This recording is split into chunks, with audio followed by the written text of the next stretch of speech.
ask it, right? It's a scary time, but make sure that you are, having those emotions and then working on shifting so that you allow yourself to have them, acknowledge them, don't judge yourself for having them, and sit in them for, don't sit in them for 3 hours. If you want to give yourself, 15 minutes to do it, then give yourself 15 minutes, but then shift.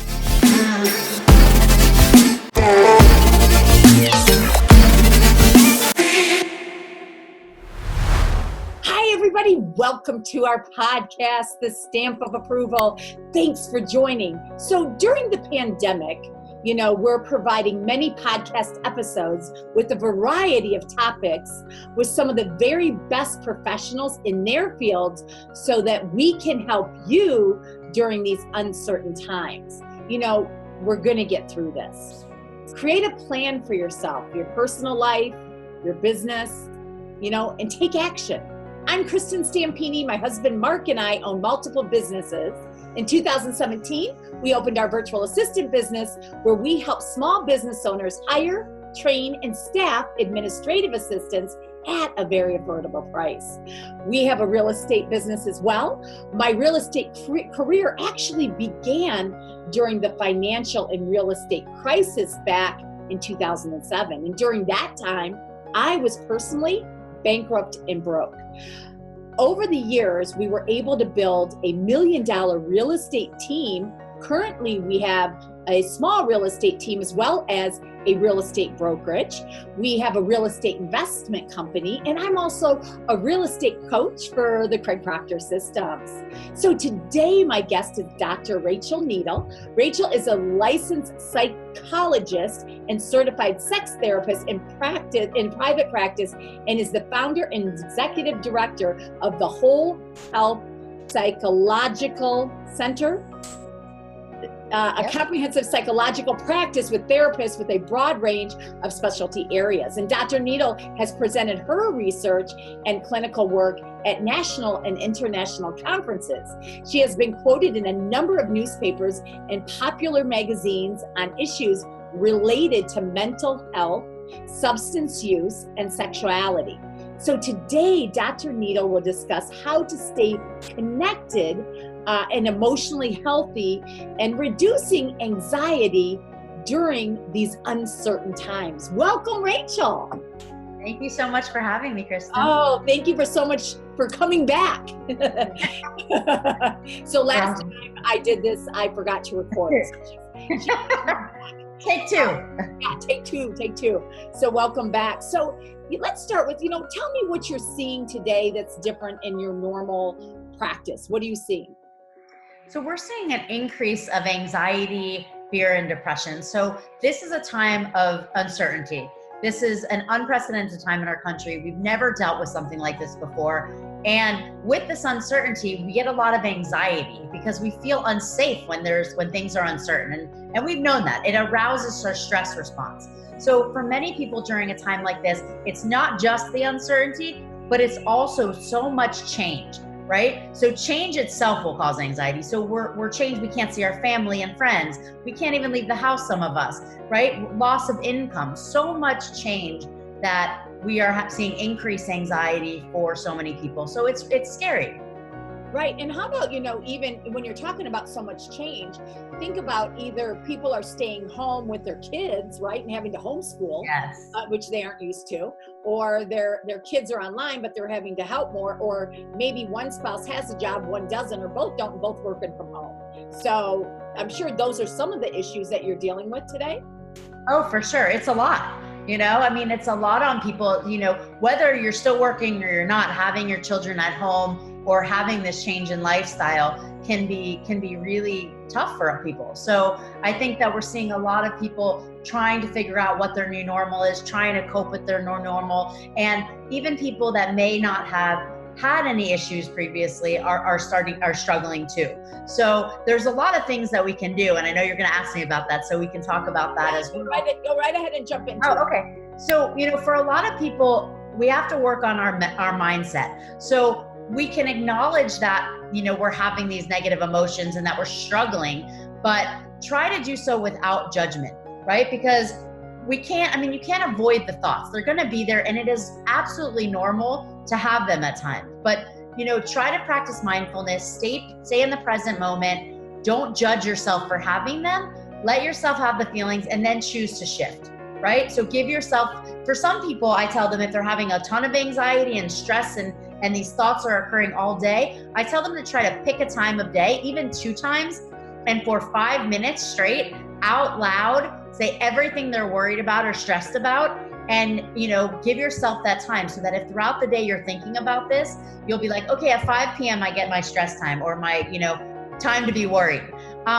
Also, a lot of people will do things differently now and not structure their day. So they may have lived a very structured life before, with going to work, and they might have gotten up to work out, had their routine, but they're not doing that now. I say it's really important to create structure. It may be a different type of structure, but make sure you still have your schedule, make sure you still have your routine, and stick to them.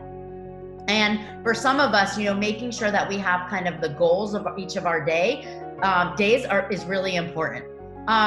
The other thing is, we hear all around the media, people talking about social distancing. And I really want to encourage people to even just change the language, and that can help. This isn't social distancing, right? We're being social right now. I'm talking to you. I see you. We're being social. This is physical distancing, right? So I'm not in the room with you. I'm not looking at you. But make sure that you're maintaining connections with your friends, with your family. Do Zoom calls like, we're doing Zoom now. Schedule something every day for like a tea or coffee time with somebody.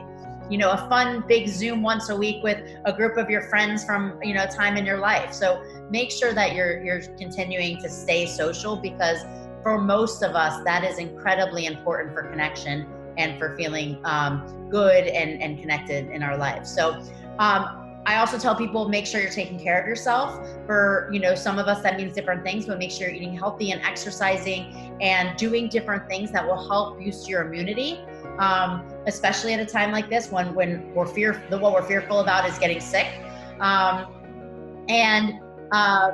Another thing that is always helpful for people is to help others. So when we give back to other people, so even if it's like, buying groceries for a family member or somebody else, or, donating to, people that are out of work, or supporting a local restaurant, giving back feels good. So do that, because we want to do as many things as we can to feel good at this point, especially. Another thing that could be helpful is finding something that you can control. So a time like this, we feel so out of control. That uncertainty, we cannot control what is going on right now. We just have to sort of sit back and watch. So find something that you can control, and by doing that, it will help decrease your anxiety. So for me, I started organizing my bathroom. So organize your files, organize your bathroom, do a project that you've been putting off, something like this. And the thing that I always make sure that I stress when I talk to people is know that there is help. So if you're struggling, there are mental health professionals like myself. We're doing telemental health counseling. So we do therapy over the internet. You can see us, we can see you. If you're not comfortable with that, phone is even an option. So make sure that you reach out. Again, my name is Dr. Rachel Needle, and I'm at the Whole Health Psychological Center, which is 561-721-6400, or wholehealthpsych.com. You can also always pick up the phone and call 211. So those are some good options if you're struggling as well. No, that's great. That's a lot of information that you just gave. So I got more. I stopped. Yeah, because I want to kind of talk to you about what you just talked about. So making sure that you are still staying connected, right? And making sure that, even happy hours, people are having happy hours, right? Yeah. I even watch people that are cooking together. I've seen that. Where they're doing like, just kind of like you and I are doing, or setting up either their phones or the computers, and they're actually cooking and talking to each other. So it's like you're with them, right? Or you're sitting there and having a glass of wine, either with a bunch of people, friends, family. But staying that connection. When people are depressed, it's tough to even get out of bed sometimes, right? Absolutely. And there's different types of depression. If we're talking about major depressive disorder, that is definitely something that some people struggle with. And it's not, other people want to say it's not motivation. That's not what it is, right? There's so much more that goes into, severe and persistent mental illness and things like major depressive disorder. So it's not as easy as, well, just get up. Yeah. So you want to make sure that you're monitoring that. And if you're struggling, make an appointment with someone like myself. We can also determine if you should make an appointment with a psychiatrist, and maybe medication would be helpful. But, at least try to do one thing a day for yourself, and continue to try to stay connected. So even if you're in bed and you make a phone call, to a friend. I always think that, we're going to get through this. It actually could be a lot worse, than it is. I mean, fortunately, it's not, it's not good, obviously, with people losing jobs and so on and so forth. But it could be, I try to look at it as very optimistic and say, hey, we're going to get through this. It's only been a month. Look at the different wars we've had and the years and years of depression we've gone through. The worst thing that could happen, obviously, is, somebody getting sick or you getting sick and things like that. But the thing is that we're going to all get through this. It's going to be different. Okay. When we do open up, our different states or whatever, things are still going to be different, right? Things are going to start up slow because people are still not going to feel real comfortable going out. And we just need to be mindful, like you said, but start doing that now, even going outside and sitting there, right? And getting, especially we're here in South Florida, getting some sunlight, right? Because that makes us happy. Really important. Vitamin D. Yeah. And we're very lucky. I feel so fortunate, right? So we can go outside. And I think a lot of places in the country are beginning to be able to at least do that, just at least for a few minutes. But yeah, if you can get outside, if you can go for a walk where there aren't other people around, because now they're saying, still be careful with the air droplets outside. So make sure you're safe. If you need to wear a mask, wear a mask. If you have your own kind of backyard or balcony, get out in that, because it does really help with our mood when we have that fresh air. So absolutely continue to do things like that. And we don't want to, if we are having, like Rachel was saying, if we're having, unfortunate thoughts or things like that, just give yourself a couple times a day, because the mind is so powerful, right? So give yourself a couple times a day, but don't try to dwell on that. Try to look towards positive things, right? Yeah, it's important to allow ourselves to have emotions, right? So it's okay for us to be scared. I'm scared, right? It's a scary time, but make sure that you are, having those emotions and then working on shifting so that you allow yourself to have them, acknowledge them, don't judge yourself for having them, and sit in them for, don't sit in them for 3 hours. If you want to give yourself, 15 minutes to do it, then give yourself 15 minutes, but then shift. Right. And you have to choose to shift. And I've been in my pity party, and of course I'm scared too. It's affected just about everyone's business, except for, of course, Amazon and, maybe Costco and some of the. I saw. Yeah, Walmart, exactly. But it's affected most businesses. So we're all scared to a certain extent. But what I try to do is I try to have a daily routine, which you talked a little bit about. So can you expand on that, on a daily routine? Yeah, it's really important to give yourself basically purpose, and to make sure that you're structured, because otherwise, we could stay in our pajamas all day if we don't, if we wanted to, even if we are working. You could go, just kind of move from room to room or not even get out of bed for hours. And that will tend to make us feel worse. I'm not saying you can't stay in bed one day and have a day, where you relax. Great. But most days you should be trying to schedule yourself so that you feel more regimented, so that you have purpose, so that you feel like you have goals in mind, and that you're doing things that will make you feel good about yourself and distract you. We want to stay in the moment at times, and then sometimes we want to be able to do things that allow us to not be thinking about what's going on in our world. Because the fear is very real, because it's about loss of income, it's about change, it's about family members, it's about health, right? Not everybody will survive. That's a fact. We have people dying every day, and that is one of the scariest things to think about. But we have to take control of what we can. We can protect ourselves the best possible. We can continue to physically distance, wear masks, do what they're telling us to do, and that will help protect us so that we hopefully are not one of those people. Yeah. And then, reducing anxiety. What else can we do to reduce anxiety? Because people are obviously a lot more anxious today. Yeah, so there's a couple of techniques we can talk about that people can work on at home. And one is one that I think people are very familiar with, called diaphragmatic breathing, where we breathe from our diaphragm. So really when you inhale, your diaphragm should kind of expand. And when you exhale, it should go back in. So I tell people to breathe in through their nose, watching their diaphragm expand to a count of 5, hold it for a count of 3, and then exhale for a count of 5. So practice doing that a couple times a day, even when you're not anxious, just to sort of get your body used to it. And over time, our physiological response will change if we continue to do that. So that can be really good for reducing stress. Other things include grounding techniques. One grounding technique is just about kind of sitting in your chair, wherever you're sitting, and starting at your feet and working your way up, noticing things, how your feet feel on the floor. Then how the rest of your body feels, what you smell, what you taste, what you hear. One grounding technique is actually also, I think we talked about it last time, the 5, 4, 3, 2, 1 grounding technique, where you name 5 things around you. So maybe I see something, a spot on my wall, or a basketball sitting on my counter. I actually have one, so don't think that's crazy. I'm in my office and I have a signed Heat basketball. Oh, do you really? I do. Actually, it is from a live auction event from a charity event I went to, and actually it was purchased for me by a friend of mine. Wow. So she really wanted to buy something else, and I had already bought everything I was going to buy, and I said, that's awesome, and she bought it for me. So I'm very lucky to have it. It's actually one of our congresswomen who bought it for me, that I'm friendly with. Do you have Wayne Wade or LeBron or Bosch or any of them? Unfortunately, no. Oh. Not any of them, but I'm very happy with the players. Oh, that's cool. That's really awesome. So name the 5 things around you. Describe 4 things that you can feel or touch around you. So like I mentioned, the ground under your feet, or even, my hair on my neck and my chest right now.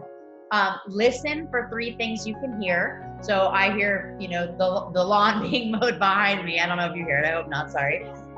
Maybe your stomach rumbling if you're hungry.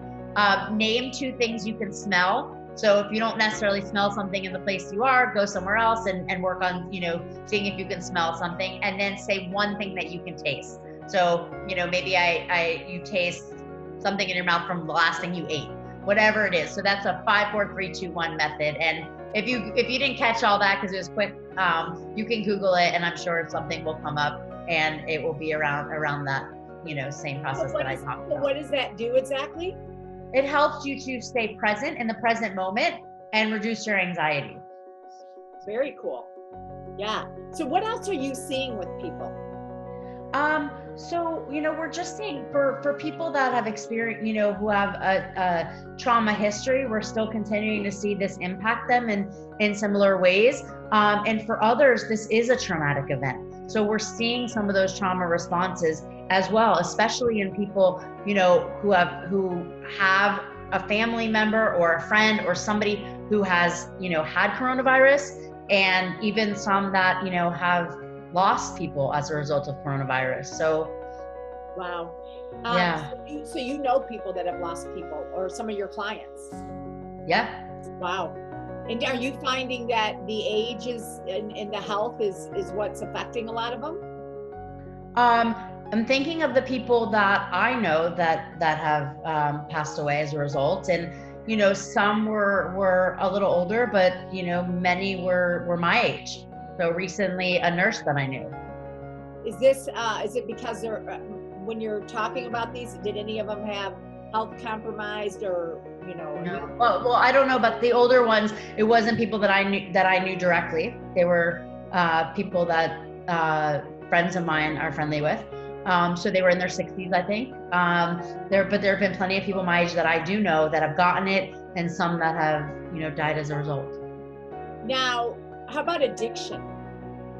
So we're seeing an increase, and even in people sort of falling off the wagon or relapsing, however you want to refer to it, as a result. I mean, thinking about it as, there's a lot of things that lead to substance use, and one of them is, it helps distract us from these feelings that we do not want to have. So we're seeing a lot of that, as well as, people that don't have, those that didn't have that much of a safety net before, now losing what it is that they had, and it's leading to people just, beginning to use or continuing to use or relapsing.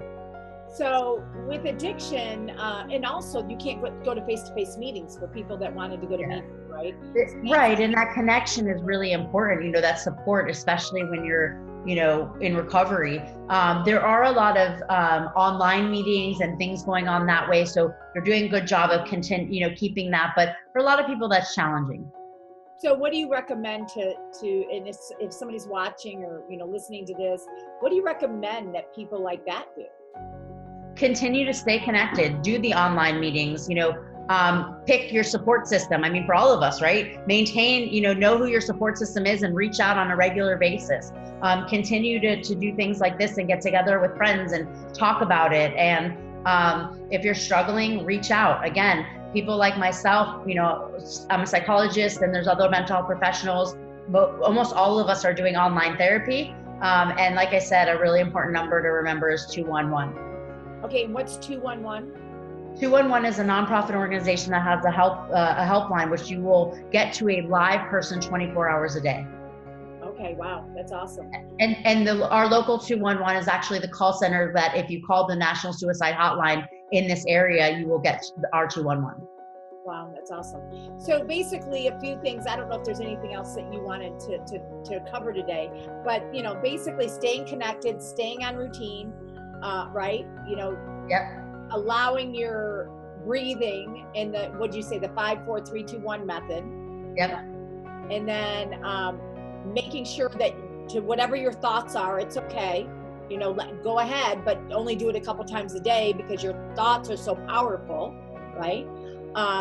And making sure that, you try to reduce your anxiety, in multiple different ways that you can, but staying on a routine and, getting outside, getting in the sun and things like that definitely help, right? And for people that, have lost their jobs and are nervous or people worried about money, even if they haven't, creating a job and listing like what are your necessities can be really helpful. I talk to people a lot about positive affirmations. So make sure that you create some affirmations that work for you. So something like, I am happy and I'm home with my family, or I will persevere. And, I've really been encouraging people to try to shift the way that they're thinking about things. And I know that's hard, but if you can shift this and try to find some silver lining and remind yourself that, we could potentially use this as a way to grow and persevere and for the future. So if you can shift your thinking and try to, look at this as a time to foster growth, resilience,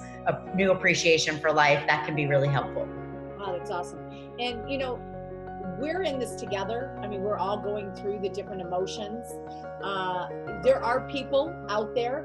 So I'm trying to educate as much as I can and bring on people like Dr. Rachel Needle. But also I brought on a CPA yesterday that actually went over like 10 different things to help you in yourself on what you could, and the thing is there's a lot of fake news out there, so you got to make sure that you are watching things with people that you trust. Okay, and I promise you everything that I bring on here is first of all, things are changing every day. Okay, right. But when I bring it on here, that is what it is, the people that I bring on. And like the CPA that talked yesterday, I'm telling you, he went over 10 different programs for you. So they were awesome. The different people that I'm bringing on, I brought on a lender. I'm going to bring on another attorney who is going to talk about the, forbearance and, what he sees in, real estate and such. And then I had an attorney on and she talked about, missing rent payments and, I'm bringing on earlier today, I had a different doctor on. So I am bringing on so many different professionals, therapists, doctors, CPAs, attorneys, whatever, to help all of us out there to educate and to make sure that we know our options and the things and how to handle it, because none of us have ever been through anything like this before. And it's us all. Oh, for sure. And information is, something that will help us, right? So information educating us will help us to feel more safer and less anxious about what's going on, right? The more information, well, I don't want to say the more information, the better, because one of the things you said, reminded me that, limit your media and social media. Take it. So you can't sit there and just watch all day, and because it's just too much, right? We can't handle that much. And like you said, things are changing all the time. So make sure that you limit your exposure to media and social media during this time, and get information, but know your sources. Like you said, get the right information, update yourself, but don't become obsessed with the different changes and what you're doing. Do what you can to stay safe and to stay sane. I mean, I guess. Exactly. And to stay sane, we're all trying to stay sane. Possible. My Lord. So Dr. Needle, so one of the things is she's such a giver at everything that she does. And, if you guys are really struggling and everything else, first of all, she's going to give you contact information to reach out to them. They, at this time, if you're really, really struggling, they're billing people on a scale or not, you can talk. Yeah, we always work at my Whole Health Psychological Center, the practice, our goal is to never turn anyone away. So we always work on a sliding fee scale, but we are not turning people away. So if someone can't pay, it's not a problem. We're going to make sure that you get the help that you need. Wow, which is amazing. Okay, that's awesome. So I'm bringing on too is, talking about having free consultations or helping or whatever. And that's what we're all about. And just like what you talked about earlier, the thing that I like to do probably the most out of anything I do is give back. Giving back is what my soul. So, and that's what you're talking about too. And that's why I do these podcasts as well. Yeah, and you're a giver too. I mean, I think that's one of the things that connected me to you, when you're like attracted to somebody with, based on I think that's one of the things, you do have such a big heart, and I love that you're doing this. Well, thank you. And tell us your information again. Sure. So Dr. Rachel Needle, 561-721-6400. You can also look at our website, wholehealthpsych.com, and reach us at 561-721-6400 again, or wholehealthpsych@gmail.com. Awesome. I also have a website, drrachel.com. drrachel.com. Oh, yes. That's awesome. It has a lot of information on there as well.